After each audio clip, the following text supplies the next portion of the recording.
Good evening, everybody. This is your host, Huge Pop, from the Huge Pop Wrestling Podcast. And to my right, I have another talent from one of my favorite indie promotions, from PWX. He's trained in PWX. He made his first match appearance on December 31st on New Year's Eve Bash. He's a former U.S. championship of PWX. It is AMB. How's it going, my guy?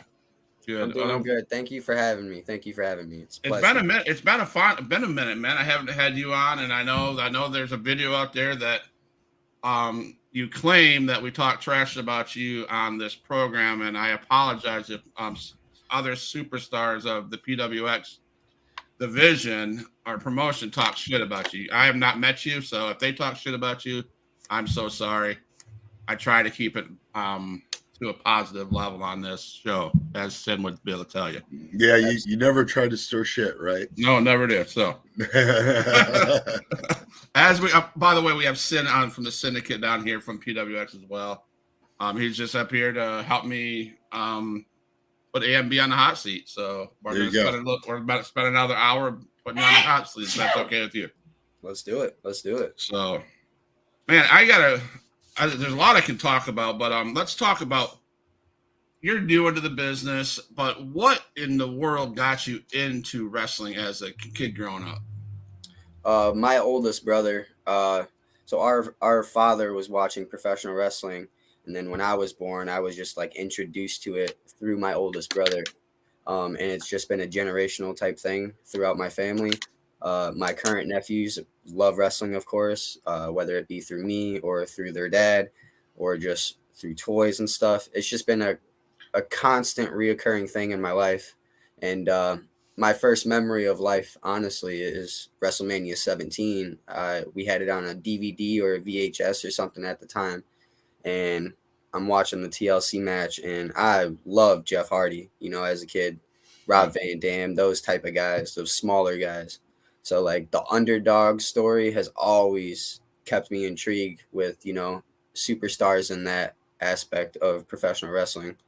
So it's kind of just been on and off, and it's just constantly been just thrown in my face. Like, even at times where I was going through high school and just kind of growing out of stuff and just, growing up, it just came back. It just always came back, So it's not going anywhere. I figured I might as well find an avenue, whether it be wrestling, video editing, or something. I know I have a desire to do this, so I figured, why not? Let's pursue it. So that's awesome, man. That's awesome. So I'd like to interact with the fans in the chat. So Gina says, "Hey, Scott, Sin, and AMB." So we got fans out here that's talking tonight. So what I normally do is I normally ask the questions. Sin can ask some questions, and when a fan pops in the chat, we'll use their questions as well. So okay. I know, just talking to you before we even went on air, that you and I share a similarity of collecting wrestling stuff. So, matter of fact, we're talking about Pro Wrestling Crate and all the T-shirts and the 8x10. So, was collecting wrestling growing up, is that something you got into a lot of, or was that just here recently? Just more recently. Like, as a kid, I had hundreds of wrestling guys, but it was never like let me take care of these or collect them type thing. I was just playing with them and then passed them down off to my nephews. But there are a few that I ended up getting, like my freshman year, from a family member. She was out and about and found some of these wrestling guys, and I have yet to open them out of the boxes today. And I think that was like the original piece that I was like, okay, maybe I should take care of this stuff. I got some WCW official license figures, some ECW figures, people that's passed, people that are no longer here. So I figured, since they were whether it be a brief, short moment in my childhood or a long time throughout my life, it's always good to have something to kind of for nostalgic purposes. So I started with wrestling guys, and then as I got into high school, like I started collecting shirts. I was big into wrestling, and a lot of the shirts that kept coming out were a lot different and unique. So I figured, hey, why not? And then I just subscribed to Pro Wrestling Crate, and yeah, my whole wardrobe is nothing but t-shirts. So Nice. That's nice. Yeah, I have a wall over here full of Funko Pops. There's some micro brawlers and Funko Pops behind me, and some stickers from Wrestling Crate. So yeah, I get that totally. yeah, I just recently got into Funko Pops. Joey Grunge from PWX, he has a lot of those things, and he's just always like giving me new information on why one's like unique, or like why people are collecting this one, and so it's pretty cool. Yeah. Funko Pops are really cool. I didn't understand them, like mystique about them and everything, but now that I'm starting to get into them, I actually got my first one, which was a Rob Van Dam one. So Okay. Yeah. Then. What I was going to ask was, were you into any other sports in high school, or were there other sports that you followed, or were you pretty much just totally motivated towards wrestling? So when I was about 4 or 5 years old, I have two older brothers. My middle brother owned a skateboard, and I just picked that up. So from the time I was 4 or 5 years old till about 12, that's all I did. I wanted to be the youngest X Game gold medalist in street skateboarding.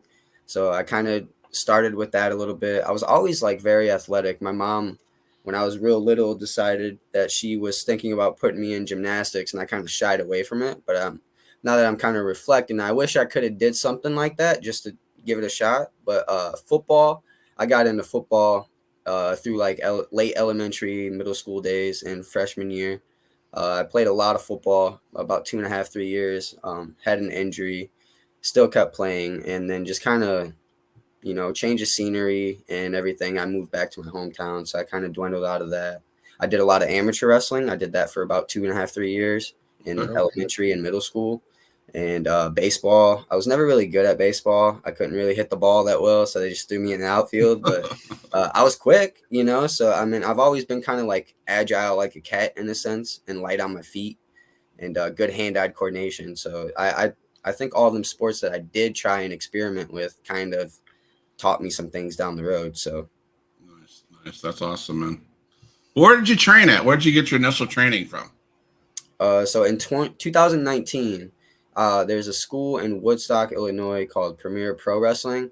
I went up there for about 4 months, and it was about 2 hours or so from my hometown. So I was driving and stuff, and ended up getting into a car accident on my way to train, and it kind of halted things for a little bit. And I had to just kind of go back to regular life and stuff like that. And then PWX got the building at North Point Arena, and Jimmy Smooth called me up, and even when I was training in 2019, had not went through the school yet, he was just like, hey, you're going to be good if you stick with this, and I would like to give you an opportunity if you keep pursuing. So last year, actually, July 1st, he called me up, and I actually quit my job to come back home to pursue this full time. So Wow. So this is it, right? This is there's no plan B, no plan C, nothing like that. I put all my eggs into this basket right now, currently. So AMB, you need to get your title back from Casey. I'm hoping to do it this Sunday, William. I'm hoping to do it. It's not going to be easy. 2 out of 3 falls. My very first match like that. It's going to be intestinal fortitude and passion and desire. That's what's going to pull either me or him to the finish. And we'll see who has more of that this coming Sunday. So it's awesome, man. I love it. Love it. I'm hyping that up. That's a good match. I had Casey Jackson on our episode like maybe 2 weeks ago, and he was all talking about how big of a badass he is, and wow, we got this new title, blah blah blah. And I ain't gonna tell. I don't know. I don't want to quote him because I'd get that wrong. And but I'm sure he's just as amped up for this title match on Sunday as you are. So I would hope so. I'm coming at him full force. Only one other competitor of mine so far has really brought that type of energy and mentality out of me, and it was Nasty Nick Nolan, and I overcame him. So I don't see any doubters saying that I can't overcome Casey. Everybody says it's actually fairly even match from what they've seen in previous times. So we've actually been compared a little bit, and I don't know if that gets under his skin, but it kind of gets under mine just because I bring something different to the table, and I know I do. So That's awesome. we'll find out Sunday. We'll find out Sunday. Pretty confident, I hear. I see. Yeah. So yeah. Stacey McCormick, he said he is going to be a wrestler from the time he could speak. That's fact.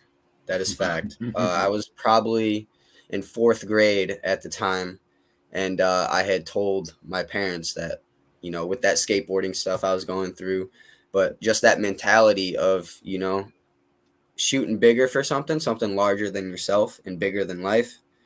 I've never stopped chasing that, and I always said, even when I was in 4th grade, I'm not going to live an ordinary life, and I don't see myself really doing the average 9 to 5. So awesome. They keep on rolling, and just make sure you keep Casey in the ring. If Casey gets out of the ring, he's gonna grab a chair, so keep him to the ring. So yeah, he's a man. He's got some, just like Sin, got a lot of tricks up his sleeve sometimes, but I don't think I've been this confident before so far in my wrestling career, and that kind of says a lot. So I think I've come a long way since the beginning, and I don't think on Sunday he's going to be able to get that 3 count. So awesome. So you were saying something, Sin? I was just going to say, I think it's going to be a close match because Casey is willing to do anything it takes to win. And AMB, both of you are both great athletes, and 2 out of 3 falls could be match of the night. It's my goal every time I hit that curtain, man. Steal the show. That's awesome. So you mentioned it. There's no plan B. So we got fans like Gina, like William, like Stacy, and I watched video footage of PWX Arena, and there's fans everywhere, and it's kind of loud and obnoxious in there. So what do the interactions with the fans and the merch table, etc., mean to you? I mean, yeah, I'm not going to ask your buddy down below, but what does it mean to you? It means a lot, just because when I was late in my high school years and really starting to go to shows just as a fan, you go through a lot of emotions and lots of things go on when you're there, especially if it's your first time. I had went to a AAW show in LaSalle in 2017, and I got to see the likes of MJF, Shane Strickland, lots of good guys, the Lucha Brothers. And it was kind of intimidating sometimes when you're very new and haven't, I've watched it my whole life, but I had never been to a real show, and that was my first time. So as bad as I wanted to go up to those guys and be like, hey, may I get an autograph or a photo or, buy something, I couldn't pull it out of me, Wow. that anxiety. So whenever, I still kind of deal with that sometimes, like when I'm on the opposite end of the table, for a brief second there, I'm like, man, this is surreal in the sense. Now I'm on the other side of the table. So I always just remember those experiences that I had when I first went to shows. So I take a lot of pride in fan interaction and stuff like that. And I think giving something to the fans to keep or remember is one of the best things about going to a wrestling show. So I always try to have something, whether it be a sticker, a keychain lanyard, or a button, a shirt, 8x10, something that I can give to the fans, even if they don't have it. If I have the opportunity to give it back to them, I'm going to do that. And I take a lot of pride on that. So it's not about getting the fans money. It's about meeting and being. Not at all. Okay. Yeah. Not at all. No. I was hoping I'd meet a wrestler that has that mentality. That was a great mentality to have. Yeah, it's, even though it's a business, and you got these things that you got to keep doing to push forward. I'm an emotional guy sometimes, and I'm not afraid to admit that. But yeah, just reflecting a lot of the times, I do a lot of that on show days, just reflecting on just a lot of things, and that's something that I always try to take pride in, even if after a match I don't have the energy or whatever. or, I need to take a minute before I go out there. I just always try to mentally prepare myself and remember those things. Yeah. Like, hey, there's a little kid out there that, as shy as he is, he's not gonna, pull his parents up there to come say hi. So Right. sometimes before the shows, we have fans just kind of sitting around as we're letting people in. And I like to take pride in going out there a little bit every now and then when I get a chance to, just to interact with them. And I always look for the people that are new at the shows and always try to, get some sort of positive reaction out of that. So that I take a lot of pride in fan interaction. That's awesome, man. I too am a fan. I too, had been to the shows and, went through those anxieties. So it's all about giving back to the people that support you, That's awesome, man. That's awesome. So you mentioned MJF, one of the hottest heels around. Do you have any regrets not going up there and talking to him at all? All the time. But one of the cool things that happened from that show, it just like I was standing there watching Ray Phoenix go against ACH at the time, and I just like did a side eye, and there's Pentagon, recording the match, and I'm like a little starstruck, I'm like, what the heck, Yeah. But I did say hi to him. He said hi back. So I mean, I got a small glimpse of that little interaction, but yeah, definitely, I didn't know MJF would take off the way he did or have the wrestling world in the palms of his hands the way he does right now. Right. So yeah, definitely looking back sometimes I'm like, man, I missed out. But one day maybe we're sharing a locker room together or something. So. Awesome, man. So Stacey McCormick and Jennifer McCormick, are they related to you? Yeah. So Stacey McCormick is my mother, and Jen is my aunt from my stepside. Jennifer says AMB is pursuing his dream. I couldn't be so more proud of him. So, thank you, Aunt Jen. I appreciate that. And we have so much. AMB, I wish you in the near future that you and Casey would tag up. I think you guys would make a great tag team. Your athletic abilities are similar. And I think that you guys could probably beat the tag team title holders that currently have PWS, if I'm not mistaken. See where he's trying to stir it. There you go. He's stirring it. He's trying to stir it up. I'm just saying. No, wait. I want to point something out. Okay. Just moments ago, did you say you didn't like being compared because you bring something different to the table? Just then, another fan compared you. Yeah. So that's like the thing that always gets brought up is, man, you guys should be a tag team. And it's like, I can see the dynamic. We are both very athletic and we're both very good at what we do right now for being in this as long as we are.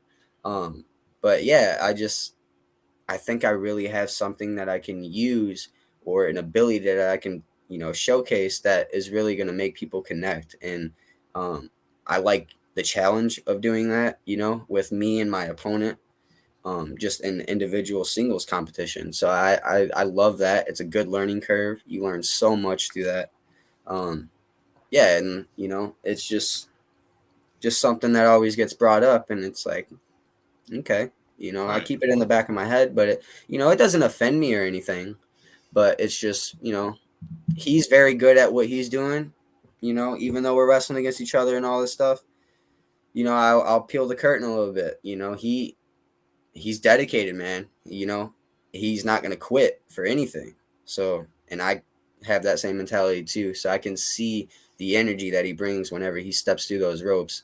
And it's kind of a reflection a little bit, or can be compared to mine sometimes, just the energy we bring to the shows.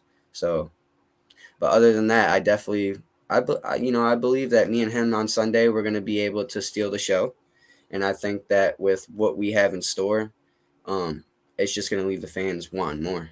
That's awesome, man. So I got a couple things here. Johnny Cash, he's here. He's popped in. He says Casey and AMB would lose against the Syndicate. That's a personal preference. Thank you, Johnny Cass. Of Cass.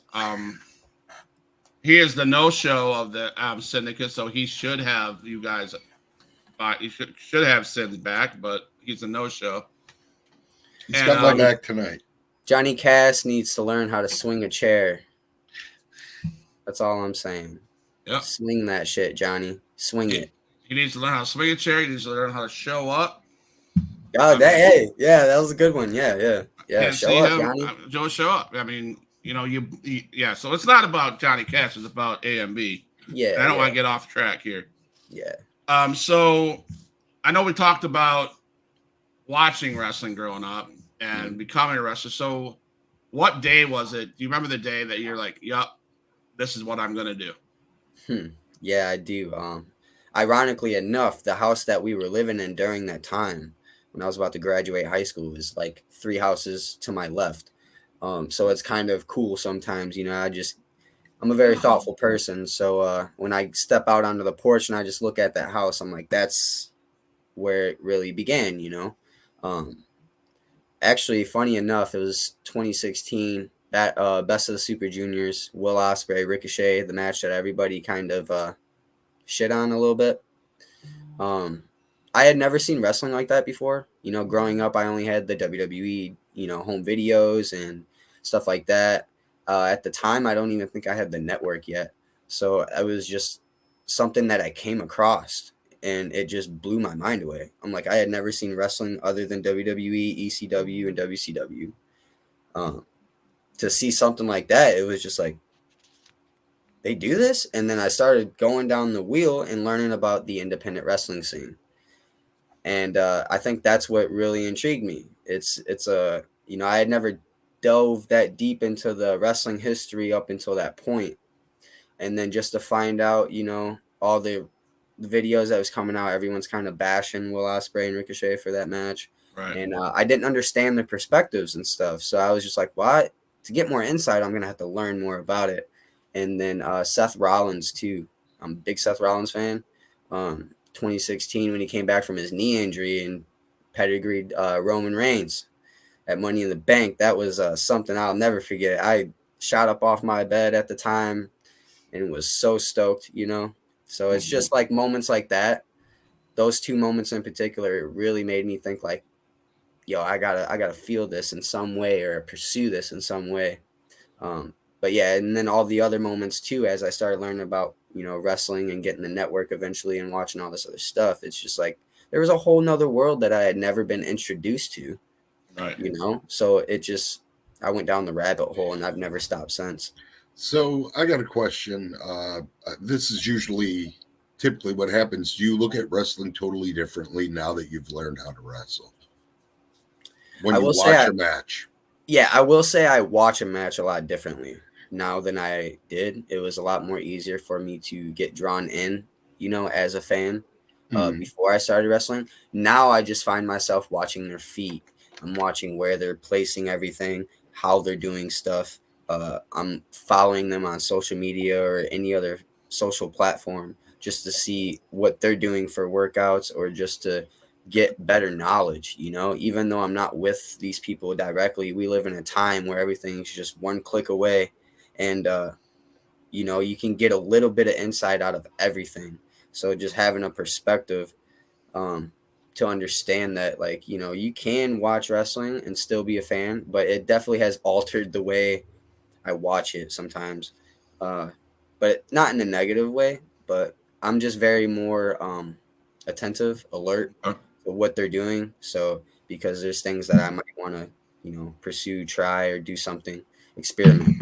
So I'm always, recording stuff, or I'm rewinding it back and just watching everything, every meticulous little detail. I'm on it. Nice. Now, is there a specific group of talent that you like to watching that you study to create the character you have, like in AMB? Is there certain people? So I'm a big Zack Sabre Jr. fan. That's probably like the most like slept on guy. I don't really talk about him a whole lot, but that dude's so witty with his moveset, and he always finds different maneuvers to either put someone in or get out of. And I like that type of stuff. The Cruiserweight Classic from 2016, man, that just like that style, like every single match on there through that whole tournament, like ultimately that's like that style. I guess a lot of people kind of call it hybrid style now or the new gen stuff, but yeah, I love storytelling. Like working with Nasty Nick, like I want to be able to blend both of those in a way. The more and more I get more experience, like try to develop my own move set and do this stuff and just make it mesh really well to where I can kind of like what Kenny Omega and Will Ospreay just did. They some people might say that's not wrestling or it is, but that hard hitting stuff to where you can really just draw people in and then showcase some athleticism that's beyond the world. Like you don't see that stuff all the time. So, Right. but knowing where to put those things throughout a match or throughout something that you're doing, that I've learned very quickly that that's the most important thing, because you want to get someone to feel something. Yeah. There's hundreds of guys that can do the things that I can do right now that are on the indies or that are signed somewhere, but to make you different, you have to really understand psychology and understand on the deeper level why you're telling what you're going to tell when you go out there, and just to have someone that is on page with you mentally wise. Like when I went against Nasty Nick, like just like him, he's the same mentality as me. There's no plan B, we're all in. So he wanted to get the most out of what we did, and I did as well. With me being very new, I wanted to just do everything right, and he pulled that out of me. So that's something that I kind of like. I'm learning very quickly.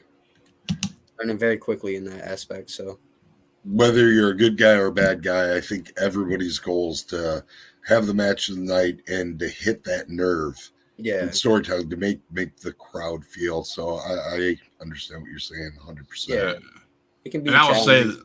and I will say this: props to Sin. As much shit as I give him about his last match, you told the story, and you were all in on that. You didn't. It was a lot of that stuff that happened in that match was to get the fans' reaction. You got the fans' reaction on what happened. So if that's what you're talking about, you did a great job doing that. I will say that. So anyway, you say you're all in, man, and so is that scary? Is that statement scary to be a Nick Nolan, be a AMB, to be a guy that says I don't have a job, I don't know, this is what I'm going to do. Uh, I've kind of developed real early on just throughout life. Whether you're doing good, someone's gonna say something. Whether you're doing bad, someone's gonna say something. They're always gonna have something to say. I thankfully enough, I have a good support system. You know, Sen, he's helped me out a lot. Joey Grunge, Wildman Beast, Jimmy Smooth, Jay Silver, everybody that comes in and out of the locker room at the shows. And I think that was one of the things that kind of like brought me back down to size a little bit. Was I used to get so worried about, like, man, I'm all in. I don't think these guys can relate to me, or I don't think I can get along with people. But everybody's so welcoming, and everybody's a helping hand to one another. So that was very awesome to see that, to be all in on something like this, it takes a lot. It takes a lot, and you sacrifice a lot. You miss out on birthdays, you miss out on everything, because you're focusing on the long-term picture, the bigger picture. Like I said earlier, I've been having this mindset where, I'm not going to pursue the regular average thing. I want to be larger than life and pursue my passions. So at the end of the day, it takes a different mindset to be able to put yourself in position. And I think to some people it might be scary, but to the right people and the people that do support you, they don't bat an eye, and they have zero doubts. The people that I have around me, they bring me up a lot more times than anyone else. So thank you to everybody for that. But no, it's not scary at all. Eventually, all good things take time. It's just timing. Timing, yep. So we got Johnny Cash piping off. AMB is scared of me and Syndicate, just saying. Oh, jeez. I mean, Listen, hey, I've beaten the Syndicate before with KOI. That was before Johnny Cash got involved, but Johnny didn't even want a one-on-one match with me during my United States Championship reign. So, we can make it. We can make something happen if he wants to put his money where his mouth is. That was a very different syndicate. Yeah, it was. It was. I'll admit that. It was a very different syndicate. But, and just to give a hats off to you, man, like you're growing with that thing. You're definitely growing with that group. And bringing in Viper was a little new. Something I didn't expect.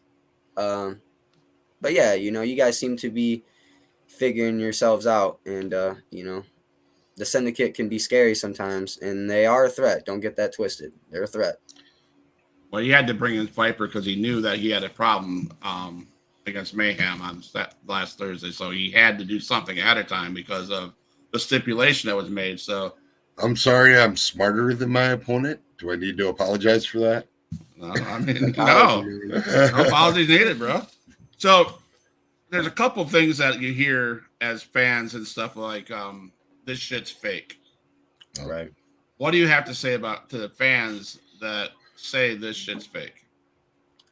I laugh most of the time, or sometimes if I'm feeling a little extra and I'd like to sit and go word for word a little bit, I just usually break it down into simple terms. So, well, like that saying is, you pay for a ticket to go see a movie, but Tom Cruise isn't, who he is in the movie type thing. It's just a story, an entertaining outlet and stuff like that. And then most of the time when I explain it to people that way, they're kind of like, oh yeah, I guess I didn't think of it that way. But there is a few people, I'm just like, man, you say that again, I'm gonna have to chop you or something. Cause like, like it takes a lot, man, and that's something I realized very early on when I first started training.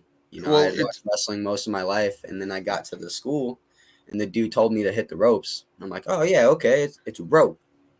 About broke my back. So that first bump, the first time you fall in a ring. Oh yeah, you'll never forget it. No, you'll never forget it. Never. You remember that for the rest of your life. How does your family support you in your decision to be all in on as a wrestler? So a lot of the times, they're usually just showing up to shows. They don't understand how this stuff works most of the time. I've spent a lot of time trying to explain it to them, but they didn't understand it until I actively started wrestling, and then they get to come to the shows, and then they start to see the bigger picture. But in regards, my biggest savior is my mother. I'm a mama's boy.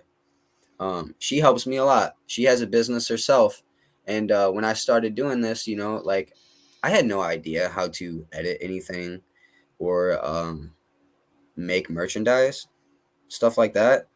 And that's what she does. She has a craft company that she runs, and so I had to pick her brain a little bit and just be like, what is it that you're doing over here, and like, what's the end goal? And then we started shooting ideas off of each other, and she's like, well, I think I could help you with this, and I think, I don't know what I'm doing, but I'm pretty sure I can help you with that. So I just brought her on board, and we figured out how to make clothing together. We figured out how to make buttons together, keychains, pretty much all the stuff that I sell.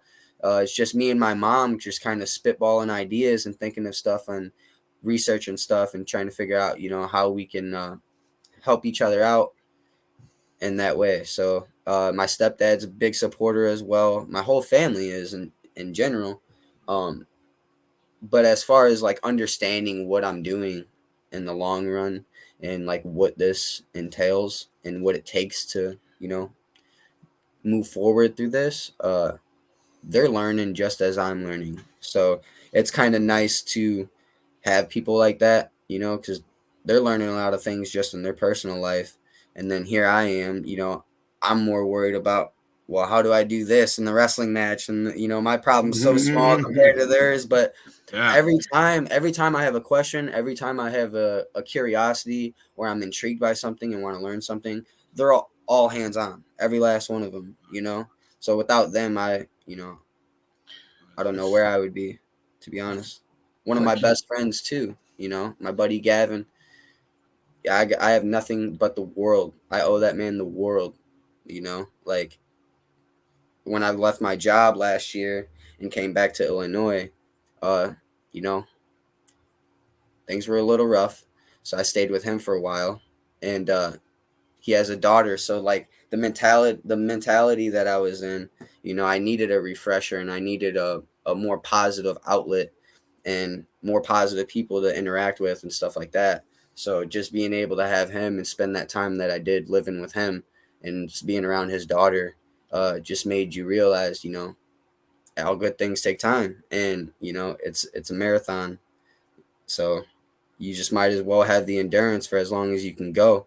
And if you're going to do something, you might as well do it all in. You might as well go all in, you know? And I did a lot of reflecting and just realized, you know, hey, I don't have a spouse. I don't have a child, you know, and all these other things that kind of can typically hold someone down. I realized I was in a position, and without my family and a few of my friends and stuff, like, man, none of this is even happening without them. So they're awesome, you know. I want to give a holler out to your mom too as well. She does all the syndicate stuff as well, the shirts, the tumblers. Yeah, yeah. You'll be receiving huge pop. Thank you. You'll know Thank that. you, Thank you, Miss McCormick. Nice shout out. Shout out. That's a good shout out to AMB's mom. So thank you so much. You said something that you know made me think. I thought about this a few days ago. You know, it's like I asked the question to myself: why do I keep on doing this? You know, and you sit there and wonder why. You know, and like I said, I do this for self care mainly. But you know, the things that Huge Pop Wrestling has done in 6 months, I'm like, I wouldn't change the world. You know what I'm Right. saying? I mean, Exactly. I went all in on doing this. I was like, I'm either going to reach out to people and start talking to people, or because I wasn't very good at talking to people. It's kind of like in a shell, but I said, no, I'm going to do it. And I've been blessed with talking to people like Sin, you, Ken Anderson, Alex Kane, you know, Yeah. Nick Nolan, you know, all those guys, and Johnny Cass. He's sitting here. I got to say his name, so just make him feel better. But no, so I get what you're saying when you're like, you take it all in, and it's like, it's either good, you're going to do it, or you're not.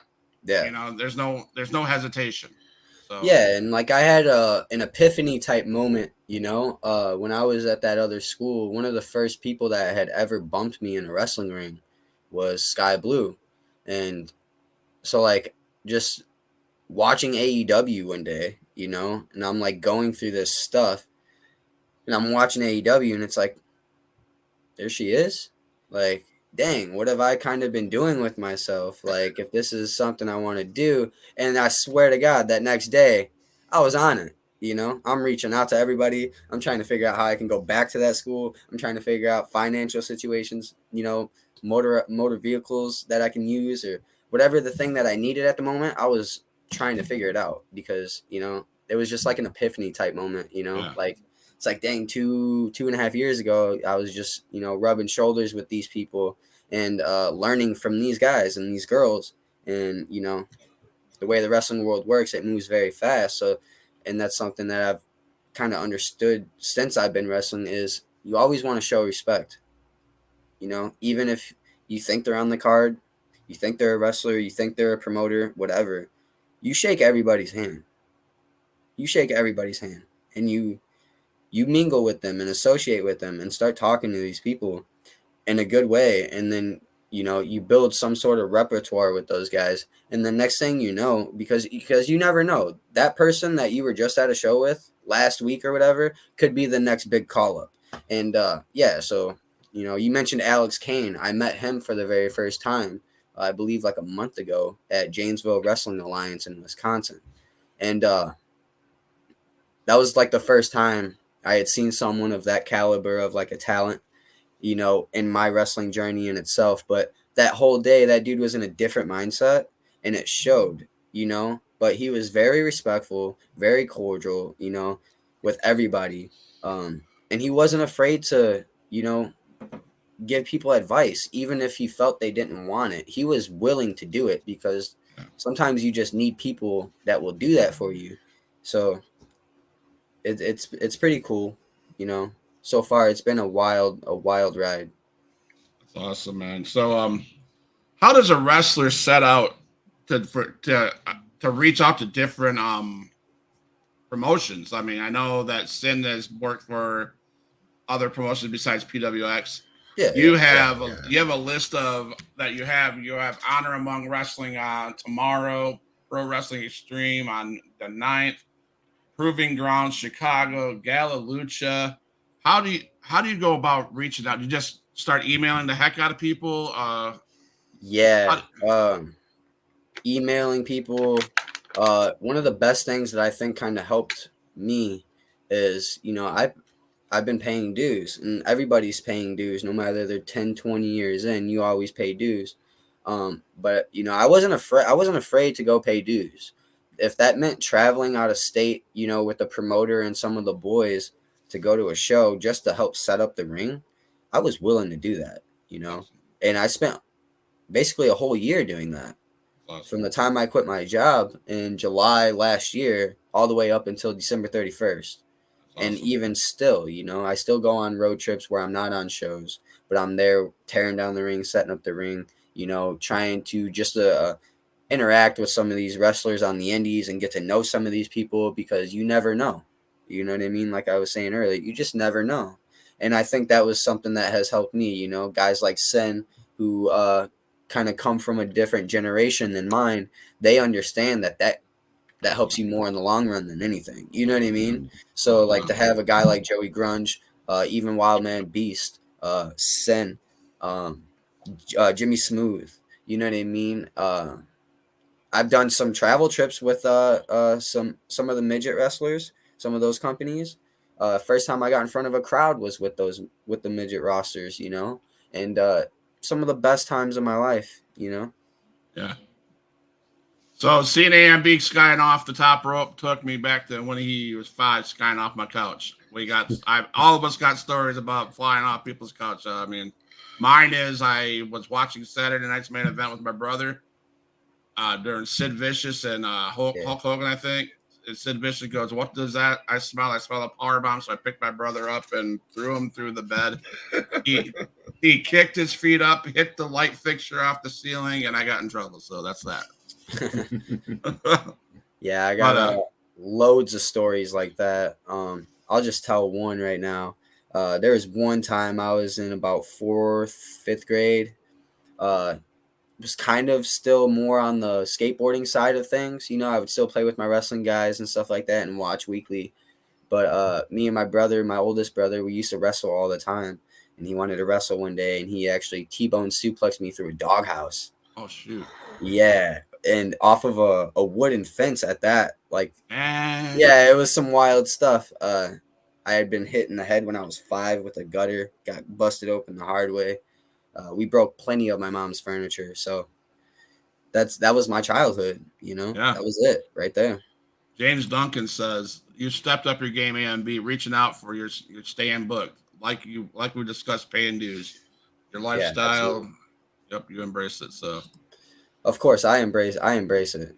I smell the awesome, roses every time, because it can be taken away at any moment, or something wrong can happen, and absolutely. we're So not able to do it anymore. So I smell the roses every chance that I get. A lot of these people that I meet, I'm either meeting them for the first time or I've met them a few times. But it's like, man, I'm so energetic about this and passionate about this that, like, some of these guys, like, I start kind of marking out for them a little bit, just because, like, man, like, here we are, we're doing this, dude. Like, ain't you stoked? And like, they're just kind of like, what are you talking about, kid? But you know, but yeah. So sometimes it's amazing. I just embrace everything. Like, it's awesome. always all the conversations, all the advice, the fan interactions. I It's wouldn't change awesome. it for the world. It's awesome, man. All the watchers out there, if you can hit the subscribe button, follow button, so you can get more of Huge Pop Wrestling Podcast, that'd be great. Thank you for the support. Thank you for coming out to see AMB. Um, now, is there where do I go next? Okay, so you've been to many different promotions. I'm sure some have big crowds, some have small crowds. For you, is it any different performing for a dense or a small crowd compared to a bigger crowd? And how, if it is, how do you get over that? I think performing for a smaller crowd, for me so far, just because like a lot of the smaller crowds have kids, that I've been to at least, like it's not as like kind of jarring or pull you back like some other people. Like some people have been to some really small shows where there's only maybe 5 people and stuff like that. Fortunately, I've never had that experience yet. So, but I think wrestling in front of smaller crowds, though, anywhere from like 150 to 250, maybe 300, I think that's the like you feel everything, like it's more intimate, and like that's how I am too. Like, if there's any atmosphere or anything that I can do to give a fan like an actual feeling or something, like I think those environments I kind of thrive in a little better. Um, I did a show in front of about 1,500 people in Chicago about a month or two ago, and it was outside. So like there was just little things, like we were outside, so the noise took a minute to come back to you. You couldn't tell if something was working or if it wasn't.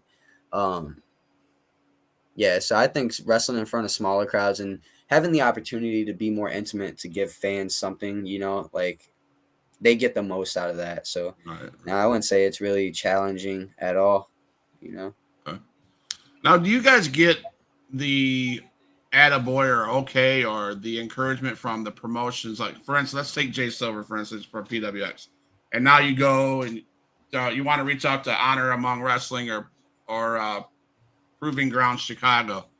Do the promoters from the other promotions give you that boost and say, "Hey, that's okay"? Are they encouraging, or are they like, I'd rather you stay here"?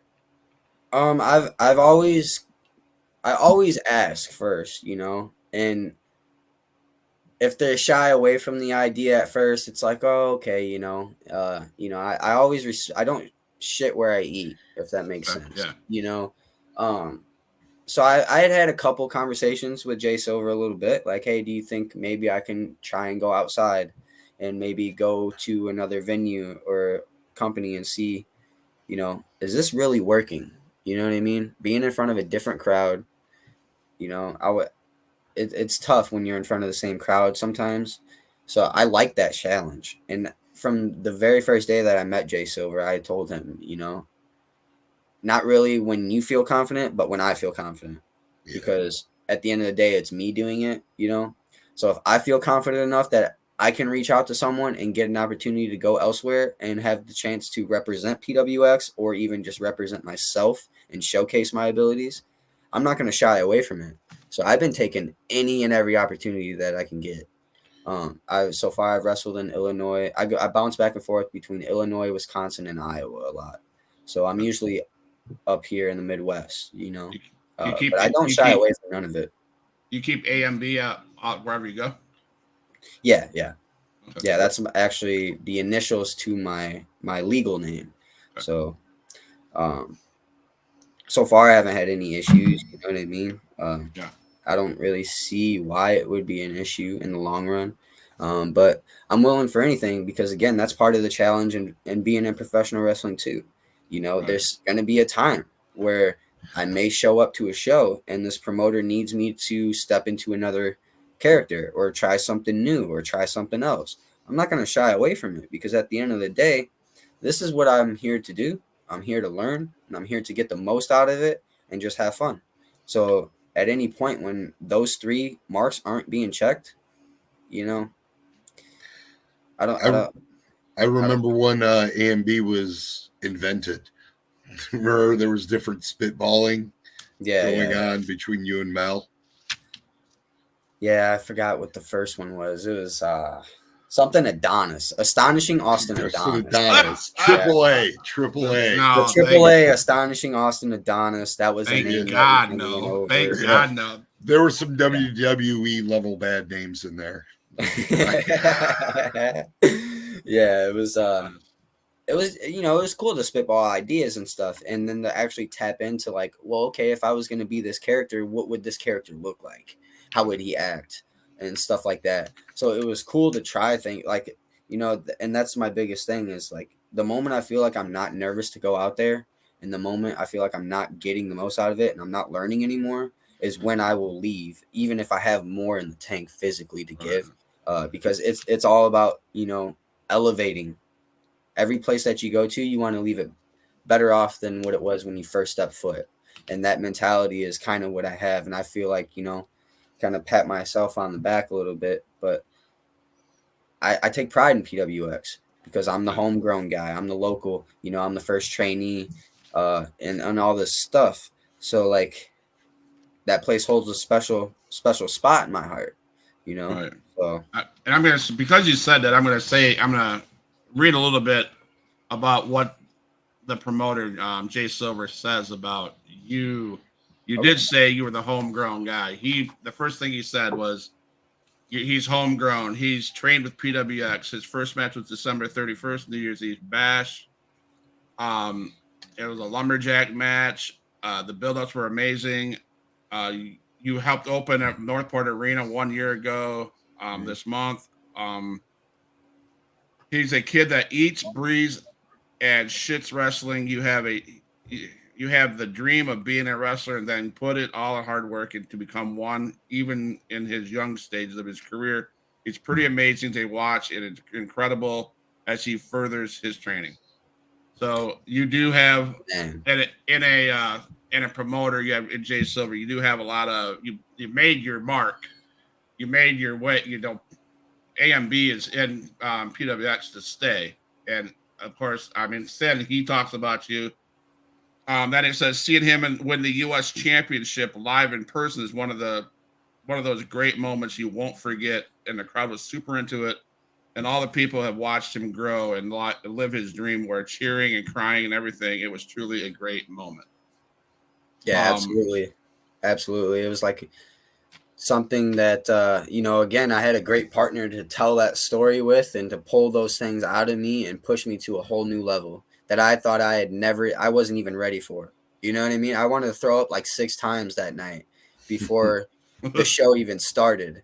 And just because I have I hold a lot of respect to the people that I work with, whether I don't agree with them all the time, or we do agree on a lot of things. Like I respect everybody. That's one thing about me, is I respect everybody.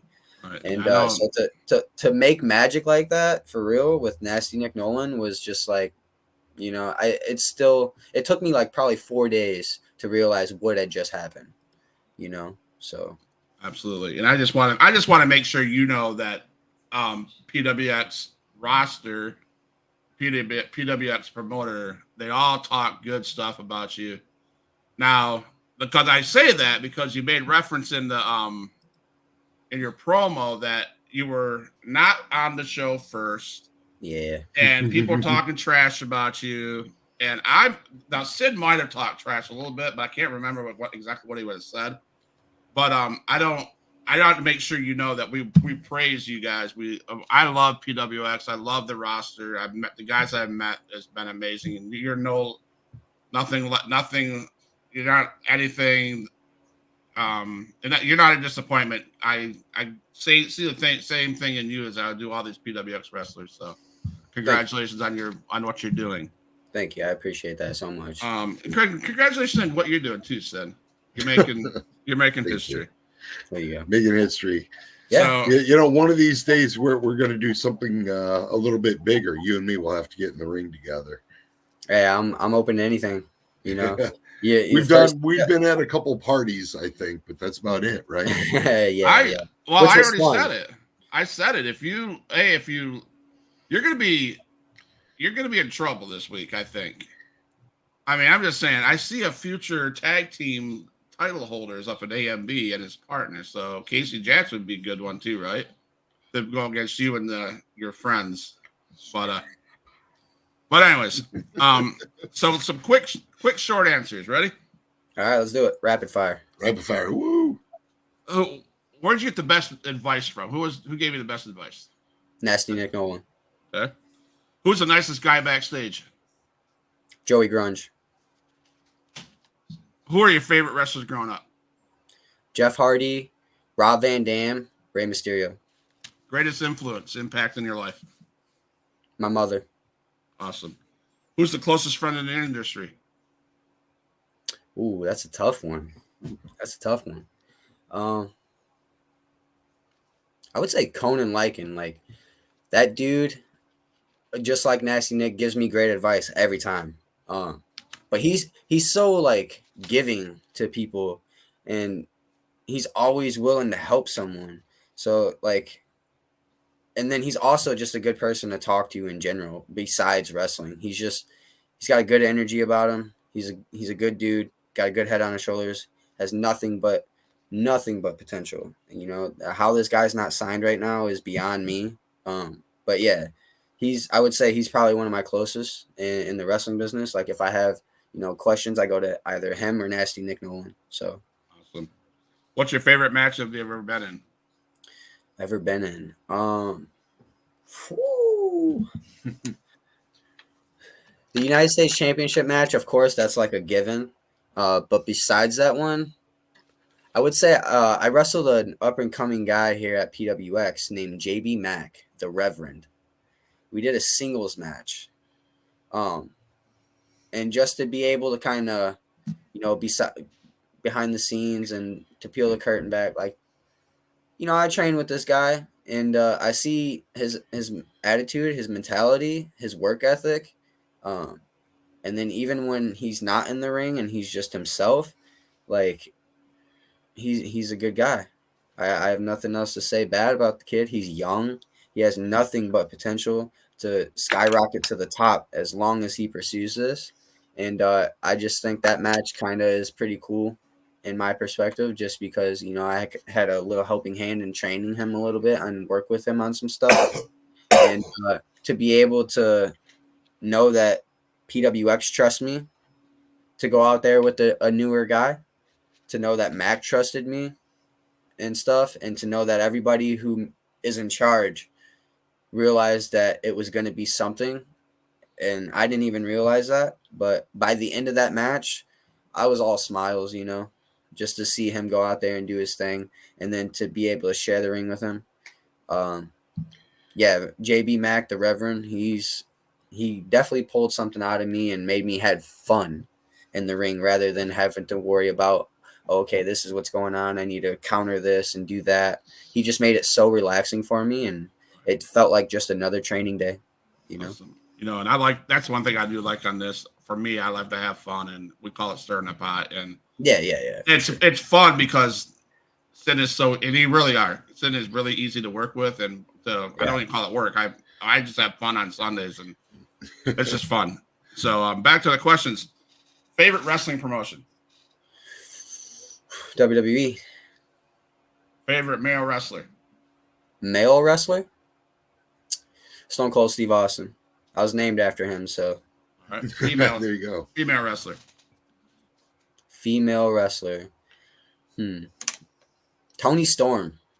Okay. That's a good one. Theme song. I'm sorry, what was that? Theme song. My favorite theme song? Entrance music. I think the Ooh Chavo was really cool. I loved, Los Guerreros and stuff. So that was the time period I grew up. So I think that was probably, I hear that all the time, and I'm still, shaking hips and jockeying shoulders. I love that. Nice. All right. This is a TikTok question. I don't know if you watch TikTok much or not, but here's the TikTok question. Who is the greatest WCW heavyweight champion ever of all time? I kind of came into it a little late, and then even with having the network, I haven't gone too far back in WCW.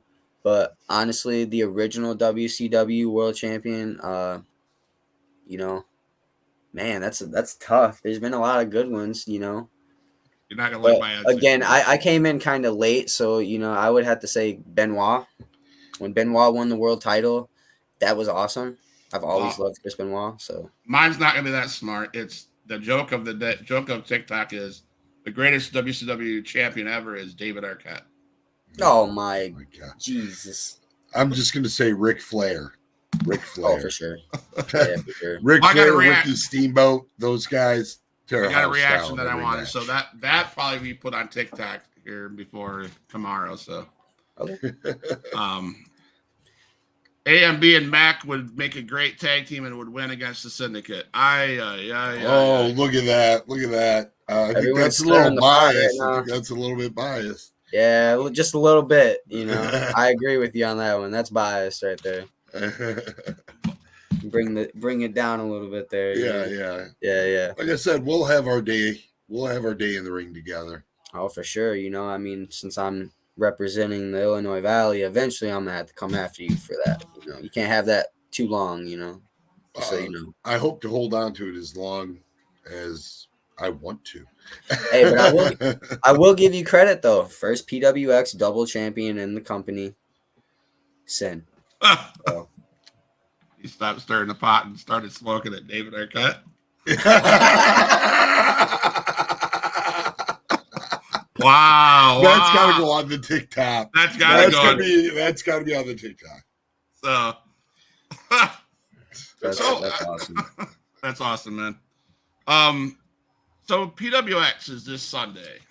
Yeah. It is Pro Wrestling Extreme in Streeter, Illinois. We have several big matches. It's a celebration. And you are going up against Casey Jacks. If you have to say anything, I mean, I'm going to give you as much time as you want. We're nearing the end of the show. What would you have to say to Casey Jacks about this coming Sunday? Well, first thing first is Casey Jacks. I don't appreciate that you tried to take my knee out from underneath my body. You know, I get it. You know, taking advantage of things sometimes, but June 10th, when we were at Screaming Eagles Motorcycle Club, you didn't hesitate, and I had never been put on the shelf, so to speak, and had to take time away or to rehabilitate something to that extent. And I tweaked my knee up a little bit. And I think from there on, you know, I think my gears started churning a little bit because I lost something that I hold dearly to me, is that PWX United States Championship. And I got to give you credit. You're a threat, and you are a problem, a real legitimate problem to some people. But no one's going to represent PWX better than myself, or represent the Illinois Valley area better than myself, because I am the Illinois Valley. No offense, son. I'm the Illinois Valley champion. I would dispute that. We'll have to come back to that later down the road. Well, what Huge Pop can orchestrate that. So I love what you said to Casey Jacks, right? I think he needs to be threatened. I think he needs to be scared. I think he needs to be on top of his game, because you are a threat. Yeah, exactly. And you said it, Illinois Valley. So I don't know, Sid, if that was a challenge towards Sin, but I'm going to play it out as a challenge towards Sin. Sid, how do you feel? I mean, you got a lot going on on Sunday. Well, so wait, here's the bottom line. There's a lot of contenders getting in line. Everybody wants to be the best in the Illinois Valley. Yep. And I'll say this about Austin. I'd be disappointed if he didn't feel like he was the best in the Illinois Valley, knowing him. I think you have to believe you're the best to reach your maximum potential. And I'm the champion right now. I think that's proof that I'm the best. But if it ever comes down the line where Austin's taking a shot at him, I'm not going to take him lightly. That would be crazy. I know he's a fierce competitor. And that's what Casey Jacks has been doing. He's been taking me lightly leading up to Sunday. He came on the podcast and was just having a grand old time, as if he didn't have nothing to worry about. And I think that right there was probably his biggest mistake. And that's really all I have to say is, you know, he underestimated me and it kind of put a chip on my shoulder. And I know it's not going to be an easy match. It's not going to be, you know, the most prettiest at times. It's going to be a fight. And I understand that. And I've been trying to change the mentality going into this match. They're going to have to carry me out of that ring because I will not leave without hearing that 3 count and me holding that title back up high again. Good. Well, Gina says, "Good luck on your wrestling show tomorrow. I have honor among us, AMB, and you'll always have my support." Thank you, Gina. I So, appreciate you a lot. well, no, I appreciate you coming on, AMB. I wish you good luck on Sunday. I wish you good luck tomorrow. Is there any titles involved tomorrow? Not tomorrow. No. Okay. Only title match that I have coming up is Sunday. For the whole month, that'll be the only title match that I have. But to be fair, it's the most important to me right now. So on Monday you know, morning, we'll have a new PWX champion. Then is what you're saying? Oh, for sure, without a doubt. Right. So if you're about to play prediction mode, will we have a new tag team champions come Sunday night? I would say no. I would say the veteranness and Sin and everybody involved in the syndicate, they're smart up here. And they understand that everybody else involved in their match is going to be so amped up and so anxious to try to get their hands on the next person that they're going to be very calculated and they're going to choose their spots wisely. And I hate to say it, but I believe the syndicate will walk away still the PWX United States Tag Team Champions. Well, there's a little bit of to talk about PWX on Sunday. There's a little bit of would you say, something on the line for one of the syndicate for the Sin's partner, Axel Hale, right? Yep. I'm familiar with Axel. The Axel Hale gets a free shot at the Illinois Valley Championship if Sin gets pinned on Sunday. So with that little scenario going on, I'm kind of curious of Sin will have to have Viper and have to have all his tricks up his sleeve, because in the back of Sid's mind, he's got to be wondering, what is Axel going to do to cause us this match for Sin to get pinned so he can have that shot, just the same shot you want at the Illinois Valley Championship. He wants that same one. Why would he give up a belt to gain a belt? Maybe the Illinois Valley maybe the singles championship is so more important, just like it is for you. So more important You to keep wear. saying it's more important, but I carry both titles. But okay, we're not going to. This is not your show. It's you're the one that started it. But anyways, I just was curious what you thought with that scenario. Is if you're Sin, would you be concerned? You know Axel Hale. You know what he's capable of. Yeah. Is there a concern of what would that play out?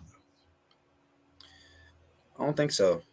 Are you going to help these guys? Are you going to jump on board with this syndicate? Do you pretty much stay back to yourself? I like to stay back to myself. I don't see myself getting involved in the match, but I will be watching very closely. Because I didn't know about that stipulation. So now that makes this very, very interesting. So now I'm going to be watching to see if you take that pinfall. So I haven't been pinned in quite some time now in PWX, so I don't expect to get pinned on Sunday. But yeah, that's got to be curiosity for you, right? Because you made it clear that you're gunning for that Illinois Valley Championship. Yeah, definitly. That's a goal of yours. So you got to have goals like that. It's good to have those goals. That's all I'm saying. Yeah, I see the syndicate still walking away. Okay. As much as we can sit here and hypothetically come up with stuff, I just think they're starting to become more well gelled as a unit, and even there is that dissension there between Axel and Sin. Sin's got plenty of tricks up his sleeve. As you see, he brought Viper in the mix. He used to say he doesn't have the next 4 or 5 people lined up. So right. And so I got a thought in my head before we close the show. Okay. That is about you. All right. I don't know if Jay Silver's watching this still. Because if the syndicate gets disqualified, if that's the way they win, if he gets disqualified, I think you ought to jump ahead of Jay Silver or ahead of Axel Hale, and you ought to get that shot at that Illinois Valley title if you win your match against Casey Jacks. It's a TLC match, the tag team matches, so we can't get DQ'd. Well, something has to happen. Darn it! There goes that. I couldn't stir that pot up. That sucks. Yeah, he kind of beat you to the punch right there. Yeah, that match is. I didn't know the stipulation was that. So that'd be interesting. I'm definitely gonna keep a close eye on that one for sure. So if it happens, AMB will need to get past Axel to get the title. Oh shit! People are already saying that you're gonna get pinned. That's what that sounds like. Oh, yeah. Let them see what they will, as long as they show up to see it, and then see me win. You win. You got a partner here. I'm sorry. Yeah. So, anyways, huge pop wrestling fans, it's been a great night. It's been great talking to you, AMB, Austin. I hope to have you back on this show. Maybe we can orchestrate a show with 4 or 5 of the PWX superstars and get them in a round table and just stir the pot amongst you all and see what it's. Because you guys, I'll be honest with you, Pro Wrestling Extreme has been one of my favorite times in this whole podcasting. Get to know you guys, the indie wrestling. Because I didn't know what indie wrestling was like until I went to a show here down in Florida. It's called Extreme Impact Wrestling, and you guys go through shit that I'm like, what? You guys take shots. You guys take chair shots. It's not this love taps. It's what I'm saying. So mad props to you and Sin as indie wrestlers putting your bodies through that. Mad props about your schedule. You booked solid 2 shows a weekend. That's incredible. Lots of road time, I'm sure. Exhaustion. I get it, and I have mad props to you for doing that. Thank you for taking your time. Thank you so much, man. I appreciate that. Thank you for taking time out of your busy schedule to. You got a match tomorrow night. You ought to be getting some rest and eating that food. So. Yeah, definitely gonna start focusing up once this is over and just starting to tap into that mentality and get ready for tomorrow night. Well, so. I will say good luck tomorrow night. Good luck on Sunday, Sin. Good luck on Sunday as well. Bring home the golds, guys. I will. I'm not going to say don't bring home the golds. Good luck. Maybe we could do the round table again and all of us have titles on us. Oh yeah, hey, that would be awesome. That'd be awesome. Scott and Sin, it's color commentary ringside at PWX. I love that, man. That would be fantastic.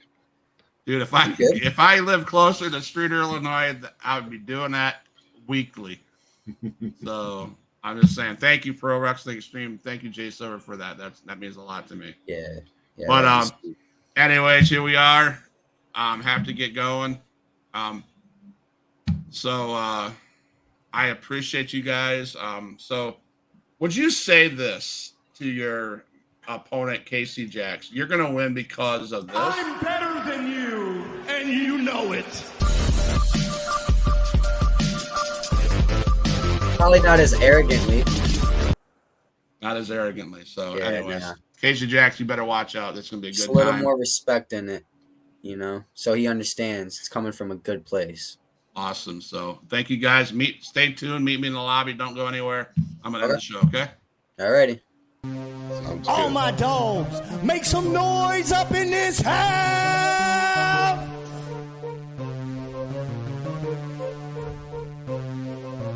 Who is in the house?